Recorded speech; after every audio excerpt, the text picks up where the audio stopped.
नमस्कार, खबर बयार के YouTube चैनल में आपका स्वागत है। टिंकू देवांगन के साथ मैं युवराज सिंह आज़ाद। इस वक्त हम हैं शहर के जूट मिल क्षेत्र में, जहां तकरीबन 7 दशकों से भी ज़्यादा का समय हो गया। यहां गोगा मेड़ी यानी गोगा मंदिर है। ये गोगा बाबा की ये मज़ार है कह सकते हैं, मेड़ी है कह सकते हैं। ये एक इसकी अलग धार्मिक मान्यता है, परंपरा है। ये सदियों पुरानी परंपरा है जो कि हमें राजस्थान हरियाणा से जोड़ती है। और गोगा बाबा जी की अगर हम बात करें, इतिहास की बात करें, तो ये चुरू गांव से जोड़ता है, जो कि राजस्थान का चुरू गांव। और यहाँ जो है बापोड़िया परिवार ने गोगा बाबा जी की यहाँ स्थापना की थी, मेड़ी का निर्माण किया था। वो इसलिए क्योंकि जो बापोड़िया परिवार के जो एक बुज़ुर्ग थे, उन्होंने यहाँ, उनकी राइस मिल थी, राइस मिल में बहुत सारे सांप निकलते थे। सांपों से बहुत परेशानी होती थी और सांपों से बचने के लिए, उस समस्या से निजात पाने के लिए जो गोगा बाबा की मेड़ी है चुरू में, वहाँ से ईंट लाकर और इस मंदिर का निर्माण किया गया। तब से पीछे जो राइस मिल है, राइस मिल का जो हिस्सा ये है, वहाँ सांपों का आना बंद हो गया, ऐसी मान्यता है। और तब से लेकर आज तक जो हम देखें तो लगातार ये प्रवाह चल रहा है। और एक जो परंपरा ये भी जुड़ी हुई है कि जो हरियाणा राजस्थान के जो लोग हैं, वो रक्षाबंधन में जो राखी बांधती हैं बहनें भाइयों की कलाई पर, वो राखी जन्माष्टमी के अगले दिन, गोगा नवमी की तिथि जो होती है, उस दिन यहाँ चढ़ाई जाती है और पूजा अर्चना की जाती है। और गोगा मेला की परंपरा काफ़ी पुरानी है। रायगढ़ में भी हम देख सकते हैं। तो बापोड़िया परिवार के विनोद गोयल जी हमारे साथ मौजूद हैं और ये अभी की जो पीढ़ी है, उस पीढ़ी का प्रतिनिधित्व करते हैं। उनसे बातचीत करते हैं कि क्या कुछ जानकारी उनके पास है। बताएंगे गोगा मेड़ी के बारे में विनोद जी।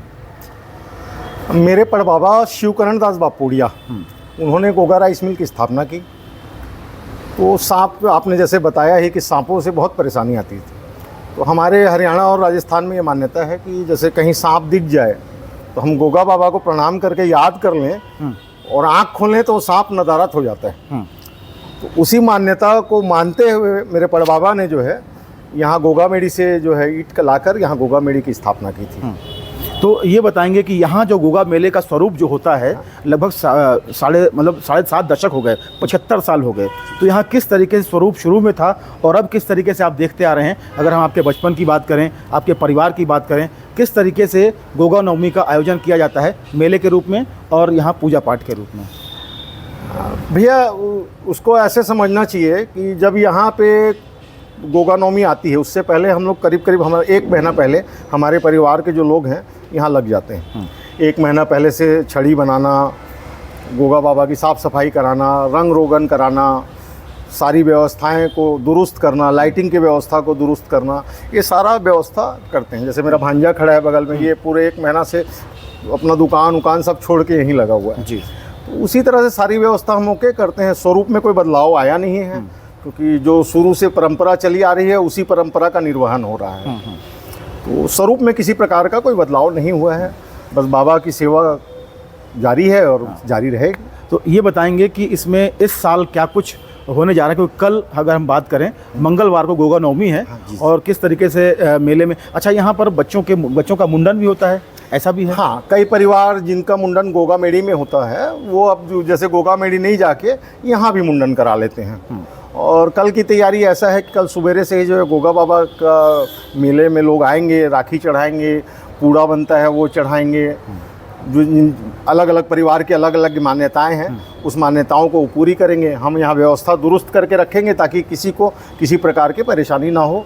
हमारे तरफ से जो हमारे अग्रवाल परिवार के, बाकी जो भी परिवार के लोग आएंगे, उनके लिए जलपान की व्यवस्था की गई है। हमारे पीछे, ये राइस मिल के पीछे हमारा एक बोरा गोदाम है, वहाँ से हमारे परिवार के लोग छड़ी निकाल के यहाँ गोगा मंदिर तक आएंगे। शाम को जो तुलसी प्रहरी चंद्रपुर वाले हैं, उनके द्वारा शाम को 7 बजे हम यहाँ आरती की जाएगी। और हमारे द्वारा सवा मनी भी लगाया जाता है यहाँ बूंदी के प्रसाद का, उसकी भी व्यवस्था रहेगी। बस यही सब है। चलिए, बहुत बहुत धन्यवाद जानकारी देने के लिए। और आप लोगों की जिस तरीके से मान्यता है गोगा बाबा जी के रूप में, और ये कहते हैं कि ये जो मज़ार का स्वरूप है, हम कहीं ना कहीं इसमें मुस्लिम मान्यता को भी देख पाते हैं। ऐसा, ये गोगा मेड़ी की आपको एक खासियत बता देता हूँ। यहाँ गोगा नवमी के दिन कल आपको हिंदू परिवार तो दिखेंगे, मुस्लिम परिवार के लोग भी आएंगे और चद्दर चढ़ा के जाएंगे। अरे वाह, क्या हाँ, बात है। और एक चीज़ और खासियत बताना चाह रहा था, अभी हम लोगों ने, हमारे परिवार ने जो एक नई परंपरा जो है इसी वर्ष चालू की है। हाँ। हर महीने पड़ने वाले गोगा बाबा की नवमी को हाँ। हमारा परिवार इकट्ठा होकर यहाँ पे आरती करता है। बहुत बढ़िया। चलिए बहुत बहुत धन्यवाद एक बार फिर। हाँ, ये परंपरा हम लोगों ने इसी वर्ष जी, आपने जानकारी दी, बहुत बहुत धन्यवाद। तो देख सकते हैं किस तरीके से रायगढ़ से ये इतिहास जुड़ा हुआ है, 75 सालों का इतिहास है। इस बार भी गोगा नवमी के आयोजन को लेकर, गोगा मेले के आयोजन को लेकर बापोड़िया परिवार द्वारा पूरे समर्पण के साथ, तन मन धन के साथ जो है यहाँ सेवाएं दी जा रही हैं, और ये माना जा रहा है कि इस साल भी जो है गोगा मेला भव्य होने वाला है। बहरहाल, खबर बयार के यूट्यूब चैनल से जुड़ने के लिए आप हमें सब्सक्राइब करें, लाइक करें, अधिक से अधिक हमारे कंटेंट शेयर करें, हमारे फेसबुक पेज से जुड़ें, हमारे व्हाट्सएप ग्रुप से जुड़ें और हमें अपना सहयोग करें। बहुत बहुत धन्यवाद।